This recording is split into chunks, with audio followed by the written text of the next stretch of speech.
नमस्कार, मी पंजाब डक। आज आहे 3 नोव्हेंबर 2025 आणि राज्यातल्या सर्व शेतकऱ्यांसाठी खास करून अंदाज देणार आहे। कारण की काय झालं की राज्यामध्ये आता ह्या मागच्या ज्या 2 चक्रीवादळ होते त्याने बऱ्याच शेतकऱ्यांचं नुकसान झालं। तर शेतकऱ्याचे असे फोन यायले तर आता हे नेमका पाऊस कधी बनणार आहे, तर बंद होणार आहे। तर सर्व शेतकऱ्याला सांगत होतो की राज्यात आज आहे 3 नोव्हेंबर 2025। राज्यातल्या सर्व शेतकऱ्यांसाठी सर्वप्रथम आनंदाची बातमी, राज्यात 7 तारखेपासून म्हणजे 7 नोव्हेंबर पासून राज्यातला पाऊस रजेवर जाणार आहे, कायमचा निघून जाणार आहे, विड्रॉल होणार आहे। म्हणून हा अंदाज सर्व शेतकऱ्यांनी लक्षात घ्यायचा। 7 तारखेला पावसाळा संपला म्हणून हे जाहीर होणार आहे, म्हणून हे देखील सर्व शेतकऱ्यांनी लक्षात घ्यायचं। म्हणजे सांगायचं झालं तर 7 तारखेपासून राज्यात थंडीला सुरुवात होईल, ठिकठिकाणी थंडी जाणार। 8ला थंडी आणखीन वाढत जाणार आहे, 9 पासून आणखीन खूप वाढत जाणार आहे, 10-11ला सगळ्या राज्यातले सर्वांना स्वेटर घालावं लागतं अशी थंडी येणार आहे, म्हणून हा अंदाज लक्षात घ्यायचा। पण राज्यात आज आहे 3 नोव्हेंबर 2025। आणखीन ह्या 3 दिवस काय परिस्थिती आहे तर राज्यातल्या सर्व शेतकऱ्याला सांगू इच्छितो की आज 3 नोव्हेंबर, 4 नोव्हेंबर आणि 5 नोव्हेंबर दरम्यान राज्यामध्ये काही जिल्ह्यामध्ये तुरळक ठिकाणी विखुरलेल्या स्वरूपाचा भाग बदलत पाऊस पडणार आहे, सर्वदूर काही पडणार नाही, म्हणून हा अंदाज लक्षात घ्यायचा। मग तो पाऊस विखुरलेला कसा पडणार आहे, कोणत्या जिल्ह्यात राहणार आहे सांगायचं झालं तर यवतमाळ जिल्हा झालं, हिंगोली जिल्हा झालं, वाशिम जिल्हा झालं, नांदेड जिल्हा झालं, परभणी जिल्हा झालं, लातूर जिल्हा झालं, धाराशिव जिल्हा झालं, बीड जिल्हा झालं, अहिल्यानगर झालं, जालना जिल्हा झालं, ह्या त्याच्यानंतर सोलापूर जिल्हा, सांगली, सातारा ह्या पट्ट्यामध्ये ह्या 3 दिवसामध्ये विखुरलेल्या स्वरूपाचा पाऊस पडणार आहे, खूप काही मोठा पडणार नाही, म्हणून हा अंदाज सर्व शेतकऱ्यांनी लक्षात घ्यायचा।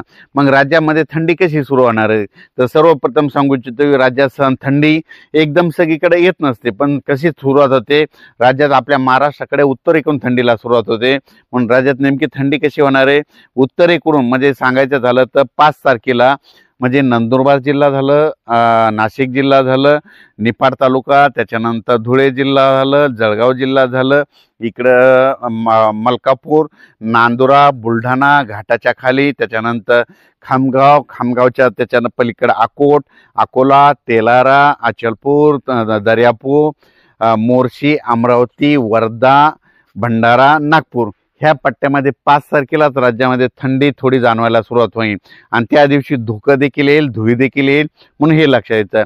त्याच्यानंतर 6 तारखेला ती थंडी काय होणार आहे, परत पुढं सरकणार आहे। मग ती पुढं कुठं येणार आहे, मग इकडून सुरुवात करू आपण संगमनेर तालुका, आंबेगाव तालुका, जुन्नर, त्याच्यानंतर अहिल्यानगर, संभाजीनगर, त्याच्यानंतर बीड जिल्हा, त्याच्यानंतर परभणी जिल्हा, त्याच्यानंतर जालना जिल्हा, त्याच्यानंतर हिंगोली, वाशिम आणि यवतमाळ 6 तारखेला ह्या पट्ट्यामध्ये थंडी जाणवणार। 7 तारखेला ती थंडी आणखीन परत पुढे सरकणार, म्हणजे दक्षिणेकडे थंडी येणार। मग 7 तारखेला कुठे येणार आहे, मग 7 तारखेला पुणे जिल्हा, सातारा, सांगली, सोलापूर, कोल्हापूर, त्याच्यानंतर धाराशिव जिल्हा, सोलापूर जिल्हा, पंढरपूर तालुका, त्याच्यानंतर इकडं लातूर जिल्हा, बीड जिल्हा, परभणी, असं नांदेड, हिंगोली, यवतमाळ, असे धर्माबाद ह्या पट्ट्यामध्ये काय होईल 7 तारखेला येईल। परत ती 8 तारखेला थंडी काय होणार आहे, तेलंगणाकडे जाणार, तेलंगणा कर्नाटककडे जाणार आहे। त्याच्यानंतर 9 तारखेला संपूर्ण तेलंगणातून आंध्र प्रदेश आणि कर्नाटक ह्या तिन्ही राज्यामध्ये तिकडे देखील थंडी होईल आणि 9 तारखेला बरेच म्हणजे जवळपास केरळपर्यंत ती थंडी जाणार आहे, म्हणून हा अंदाज लक्षात यायचा।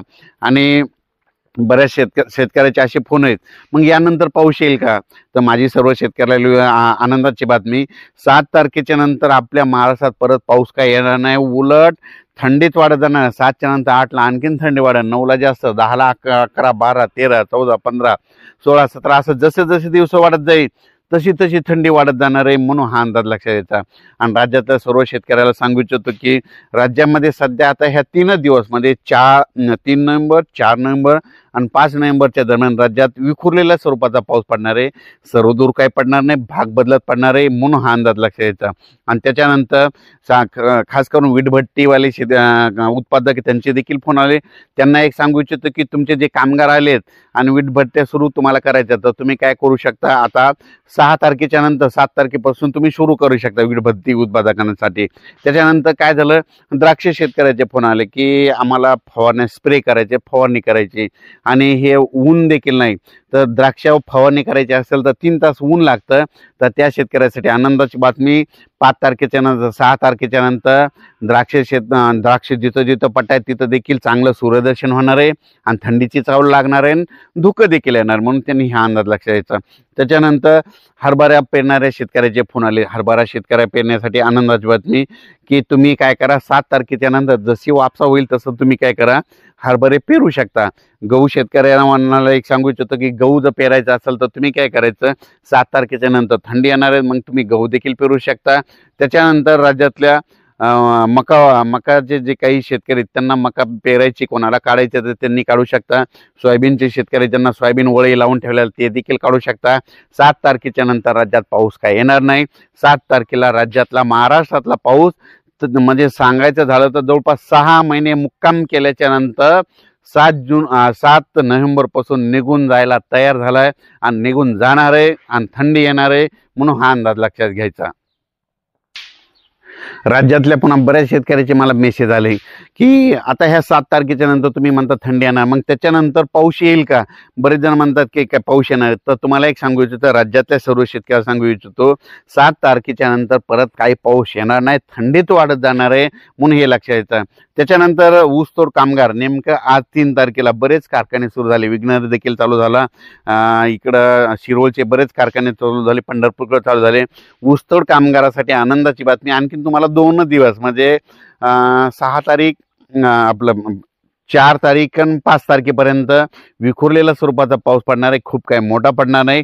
7 तारखेच्या नंतर तुम्हाला देखील थंडी सुरू होणार आहे आणि तुमच्यासाठी आनंदाची बातमी, कारखाने व्यवस्थित चालणार आहे. थंडी येणार असल्यामुळं तुमची पूर्ण कामं नियोजनबद्ध चालू होतील, म्हणून हे देखील तुमच्यासाठी आनंदाची बातमी.